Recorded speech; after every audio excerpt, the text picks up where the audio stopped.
ዛሬ ስለ ፖፕ ፍራንሲስ የኋላ ያልተሰሙ ታሪኮቻቸውን ወደ እናንተ አደርሳለሁ።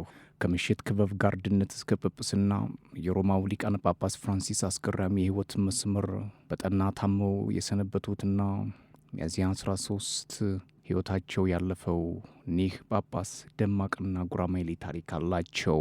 በቤተ ክርስቲያኒቱ ታሪክ ከሶሪያ ተወላጁ ግሪጎሪ ሳሊሳዊ በኋላ እርሳቸው ናቸው የመጀመሪያው ከአውሮፓ ያልሆኑ ጳጳስ።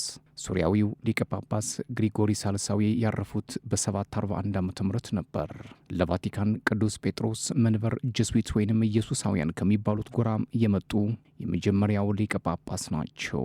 ኢየሱሳውያን በቤተ ክርስቲያኒቱ በጥርጣሬ ነው ሲተያዩ የኖሩት። ከሊቀ ጳጳስ ፍራንሲስ በፊት ርዕሰ ሊቃነ ጳጳሳት የነበሩት ቤኔዲክት 16ኛ ናቸው። እሳቸውም በ600 ዓመት ታሪክ በገዛ ፈቃዳቸው ከጵጵስና የለቀቁ የመጀመሪያው ሊቀ ጳጳስ ነበሩ። በቫቲካን አጸድ ለ9 ዓመታት ከኖሩ በኋላ ነበር በ95 ዓመታቸው ከዚህ ዓለም ድካም እያረፉት። ታዲያ እርሳቸውና ሊቀ ጳጳስ ፍራንሲስ በአንድ ግቢ ኖረዋል። በተደጋጋሚ እየሄዱ ይጠይቋቸውም ነበር። ቅልጥ ያሉ የእግር ኳስ ቡድን ደጋፊ ነበሩ። ርዕሰ ሊቃነ ጳጳሳት ፍራንሲስ የጵጵስና ስማቸው ነው። የመታወቂያ ስማቸው ጆርጅ ማሪዮ በርጎሊዮ ይባላል። ትውልዳቸው ከአርጀንቲና ዋና ከተማ ቦኖስ አይረስ ነው። ወላጆቻቸው ጣሊያናውያን ናቸው። የጣሊያን ፋሽዝም ሲፋፋም ያን ሽሽት ነው ወደ አርጀንቲና የመጡት። ከ5 ልጆች መካከል ለወላጆቻቸው የበኩር ልጅ እንደሆኑም ይነገርላቸዋል። ጆርጅ ማሪዮ ቦርጎሊዮ በጉርምስና ዘመናቸው የሳን ሎሬንዞ እግር ኳስ ክለብ ደጋፊ ነበሩ። ታንጎ ዳንስ ነፍሳቸው እንደነበርም ይነገርላቸዋል። ድሮ ክፉኛ ሳምባ ታመው ነበር። ከሞት ነው የተረፉት። ይሄ የሳምባ በሽታ ታዲያም ሕይወታቸው ሙሉ ሲከተላቸው ነው የኖረው። ጎረምሳው ጆርጅ ማሪዮ በአንድ ወቅት የምሽት ክለብ አሳላፊ ሆነው ሰርተዋል። ስራቸውን በር ላይ ማስተናበርና ክበቡን ማጽዳትም ጭምር ነበር። ከዚህ በኋላ በኬሚስትሪ ባለሙያነት ተመርቀዋል።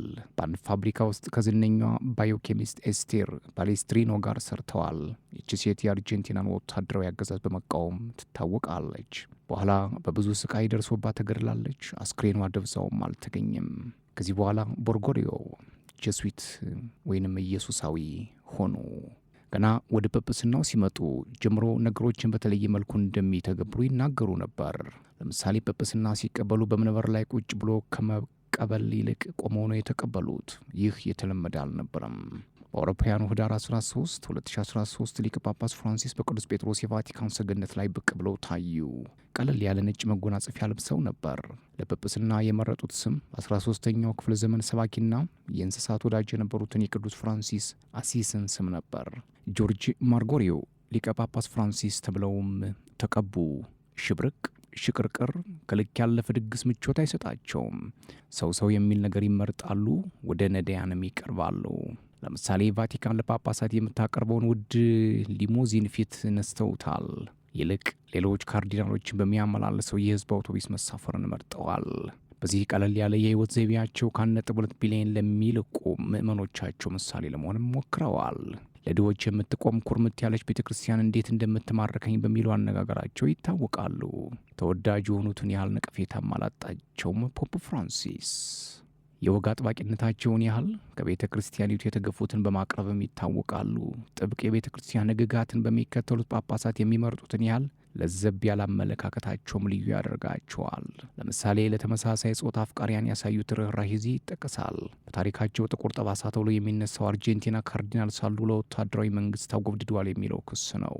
በተለይም በወታደራዊው አገዛዝ ታፍኖ ለተወሰዱትና ብዙ ስቃይ ላሳለፉት 2 ቀሳውስት የፍራንሲስ እጅ አለበት እየተባሉ ይከሰሳሉ።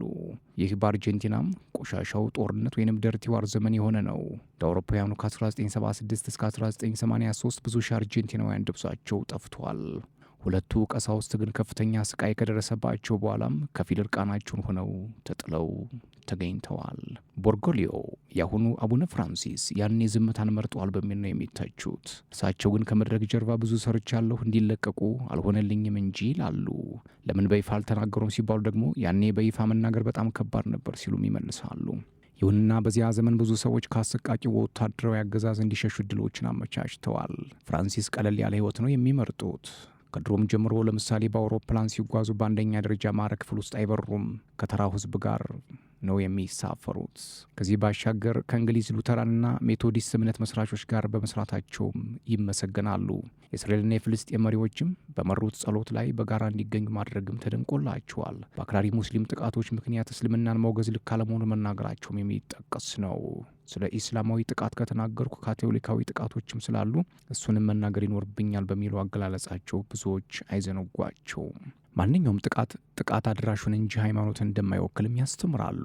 ልክ እንደ ሊቀ ጳጳስ ዳግማዊ ጆን ፖል በአንድ ጉዳዮች ላይ የማያወላዳ አቋም አላቸው። ለምሳሌ በሐኪም እርዳታ በፈቃድ የሚፈጸም ሞት እና ጽንስ ማቋረጥን በመቃወም ጽኑ አቋም አላቸው። የካቶሊክ ቤተ ክርስቲያን የተመሳሳይ ጾታ አፍቃሪያን ቢሆን እጇን ዘርግታ ነው መቀበል ያለባት ይላሉ። ይሁንና በሁለት ተመሳሳይ ጾታ ግንኙነት ውስጥ ልጅን በጉዲፈቻ ማሳደግ ሕፃናትን መበደል ነው ይላሉ። ሴት ቀሳውስት ጳጳሳት ሆነው ሊሾሙ አይገባም የሚል አቋምም አላቸው። የእርግዝና መከላከያ መጠቀምንም ያወግዛሉ። በአንድ ወቅት በፊሊፒንስ ተገኝተው ባደረጉት ንግግር የእርግዝና መከላከያ ቤተሰብን የሚያፈርስ ነው ሲሉም ተደምጠዋል። ሊቀ ጳጳስ ፍራንሲስ በዘመናቸው ትልቁ ፈተና የሆነባቸው በዓለም ዙሪያ በቀሳውስት ተፈጽሟል የሚባሉ የህፃናት መደፈሮችን በበቂ አልተከላከሉም የሚል ነው። ይህን በተመለከተ ከሊቀ ጳጳሱ ጋር ለዓመታት የዘለቀ ከፍተኛ ውዝግብ ውስጥ የቆዩት የአሜሪካው ካርሎ ማሪዮ ቪጋኖ በጳጳሱ ላይ የውግዘት ደብዳቤ እስከ መጻፍም ደርሰው ነበር። ጳጳሱንም በኑፋቄ እስከ መክሰስ ደርሰዋል። ይህን ሊቀ ጳጳሱ በህፃናት ደፋሪዎች ላይ ፈጣንና ተገቢ እርምጃ አልወሰዱም የሚል ነበር። ሊቀ ጳጳስ ቪጋኖ ከአውሮፓውያኑ 2011 እስከ 2016 በዋሽንግተን የጳጳሱ መልእክተኛ ሆነው ሲያገለግሉ የቆዩ የቤተ ክርስቲያኗ ቀደምት አባት ነበሩ። ሊቀ ጳጳስ ፍራንሲስ 140 ካርዲናሎችን ከዚህ ቀደም ባልተለመደ ሁኔታም ከአውሮፓ ውጭ ከሆኑ ሀገራት ሾመዋል። የድሆች አባት የሚባሉ ሊቀ ጳጳስ ፖፕ ፍራንሲስ ለበርካታ ሳምንታት በጽኑ ታመው ሆስፒታል የሰነበቱ ሲሆን ከሳምንት በፊት ነበር አገግመው ወደ መኖሪያቸው የተመለሱት። በሕክምናቸው ወቅት ከህዝብ ዓይን ርቀው የሰነበቱት ጳጳሱ የፋሲካ ዕለት በቅዱስ ጴጥሮስ አደባባይ ለተሰበሰበው ህዝብ ቃለ ቡራኬ የሰጥተው የትንሣኤ መልእክት አስተላልፈው ነበር። ሊቀ ጳጳስ ፍራንሲስ በፋሲካ ማግስት በ88 ዓመታቸው ከዚህ ዓለም ተለይተዋል። አቡነ ፍራንሲስ በሁለት መንገድ ላይ እየቆሙ ነፍስ ነበሩ። በፖለቲካው ዓለም በሃይማኖቱ ዓለምም በብዙ መልኩ ጥረት ቢያደርጉም ዓለምን እንደተፈለገችው ሰላም ለማድረግ አልሆነላቸውም። አንዳንድ ጊዜ በእሳት ላይ ተቀምጦ ውሃን ማስተዳደር ከባድ ይመስላል። አሁን ወደማይቀረው ቤታቸው ሄደዋል። አንዳንዶቹ ከሰይጣን ጋር ትስስር አላቸው ይላሉ። አንዳንዶቹ ደግሞ የለም የቅዱስ ጴጥሮስን መንበር ይዘው በሰላም አስተዳድረዋልም የሚሉ አልጠፉም። ፍርዱን ለእናንተ ተዋለሁ። ክቡራን ወዳጆቼ ሰብስክራይብ፣ ላይክ፣ ሼር፣ ኮሜንት እያደረጋችሁ ቤተሰብ ሁኑ። ሰላም